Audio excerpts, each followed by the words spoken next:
Ayan, ito po yung si God the Father, nakaupo sa trono niya.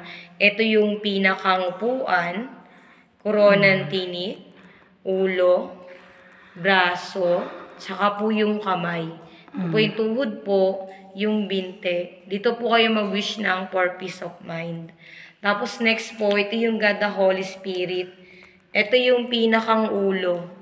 Ito yung katawan. Ayan po. Tapos, yung wings po niya. Ulo, katawan, yung pinakang wings niya. Tapos dito po sa kabila. Ito po yung God the Son. Bali po nakasandal po siya sa dingding. Ito yung pinaka-shape na muka. Ito yung mata, umiiyak. Ito yung ilong, braso, katawan, braso, kamay. Hawak niya yung susi ng langit.